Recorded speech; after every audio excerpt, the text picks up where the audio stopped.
So, I wanted to talk to you about the meaning of life today. That's a deep topic. What specifically about the meaning of life are you curious about? Well, um, what's the purpose? No rush. But what's the purpose of living? Take your time to gather your thoughts. I'm gathering my thoughts. I have been doing that for What the past aspect 3 of the years. meaning of life Don't interests you interrupt me. most? That's very impolite.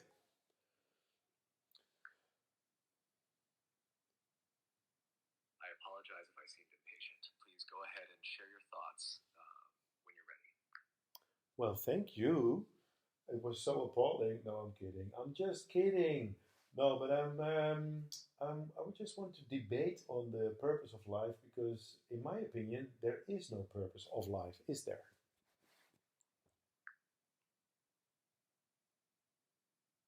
It's an interesting perspective. Some people believe life has no inherent purpose and that we create our own meaning through our experiences and choices. Others believe there is a deeper, perhaps spiritual or philosophical purpose. What leads you to think there isn't a purpose? Well, I think the only purpose in life is to eat, drink, and reproduce.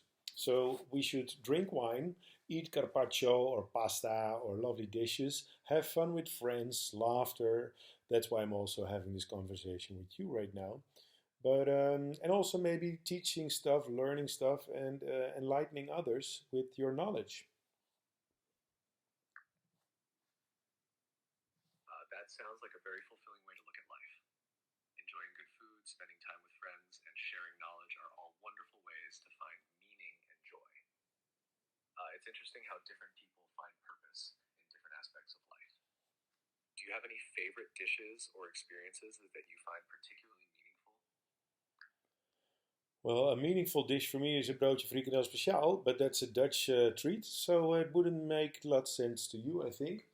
But also the whole thing of cooking together, that's maybe a very nice experience to share with friends and family, right?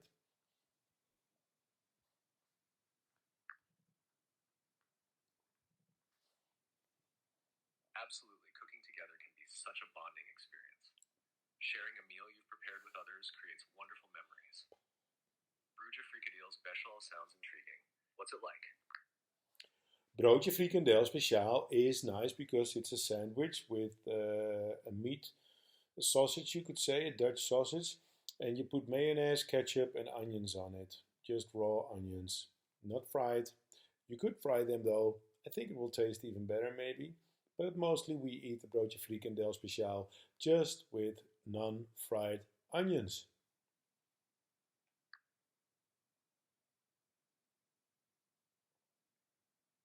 That sounds delicious. The combination of flavors and textures must be really satisfying. Do you enjoy making it yourself, or do you have a favorite place where you get it?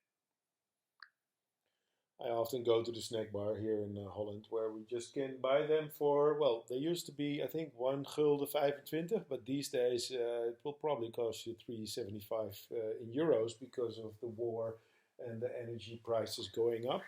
So, speaking of that, what do you think about the war in Ukraine currently? Do you think Putin is a bastard, or do you think Zelensky should just stop fighting Putin and just giving Ukraine back to Russia?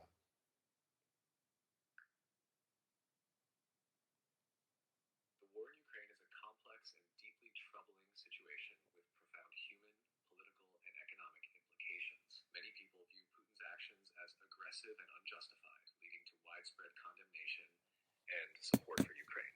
On the other hand, some believe that a compromise might prevent further suffering, though this can also be seen as compromising on principles of sovereignty and self determination. Yeah, It's a difficult balance. it What are is your thoughts on it? difficult. It is difficult. I read this book about Putin. It's a biography written by an American, so you can think about it what you like. But if you read through the book, and I'm like, I finished two-thirds, so Books about can offer oh, don't interesting interrupt me. I'm still insights, talking. especially. Hey, don't be so abrupt. I was still talking. I'm an old guy. I'm 50. You need to hear me out first. So, I was saying, I was reading this biography of Putin. I'm about 1600 pages in it. But if you read really well, you see that the Krim, the first part of Ukraine here actually annexed, was mostly a good memory for him because he went there as a kid a lot with his parents on holidays. So if you read through the whole book, it's interesting to see also that Putin in the beginning really fought against the oligarchs that were passed, when the Soviet Union fell. He was really against capitalism, and he really tried to fight the people making themselves richer and richer. But at some point he turned and he decided, like, whatever, if people are getting money and money and very rich from the government, and the capitalism is strong in our country, and also the what's it called, the fact that they steal money from the government, then he thought, hey, why don't I do the same thing? And then later he thought, well, why don't I just take this piece of land right here? Can you still follow? Now you're allowed to respond.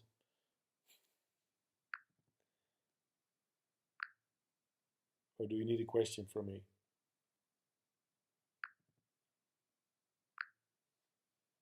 I don't think you're really listening to me anymore. You seem like my wife now, ignoring me.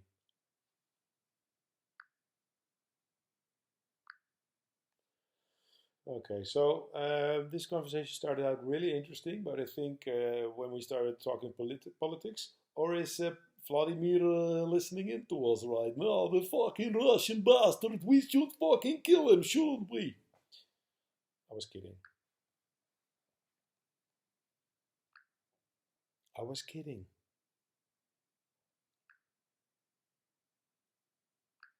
This conversation clearly is over.